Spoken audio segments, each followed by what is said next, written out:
Hello, beloveds. Happy Friday. I wanted to share with you the way that I began to really hone my intuition because you can do this too.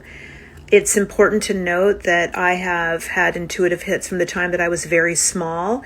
I would share them with the adults in my world, and I was met with fear, criticism, doubt, and requests to keep it to myself, don't tell anybody, what would people say, etc.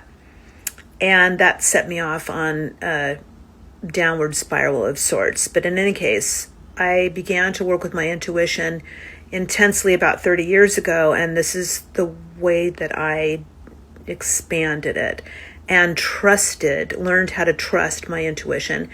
So I would receive, and I still do receive, a particular type of intuitive hit about some phenomena. It's not really important what it is. I was out at a party with one of my truest friends. It was a party with a lot of people that I knew, and I received a download that was concerning two of the people at the party.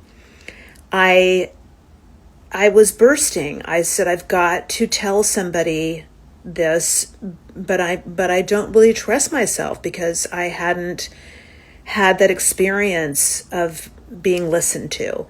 So I told my friend, and I said, I'm sharing this with you. Will you just file it away in the back of your mind so that if it's confirmed later, I have a witness? We all want a witness in everything. It's so important that we do this for each other. In any case, 3 years later, it was confirmed. It's hysterical that it was 3 years later, but it was confirmed 3 years later. Since then, since that time, I've used this technique over and over and over again.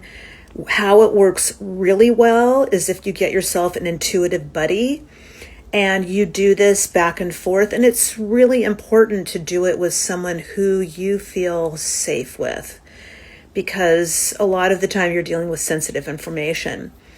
In any case, I think it is a great tool, and you can do it with more than two people. It doesn't just need to be two, but to let somebody know, you can also write it down, but it's kind of fun to do it this way. Anyway, I hope you have a beautiful weekend. Peace and blessings.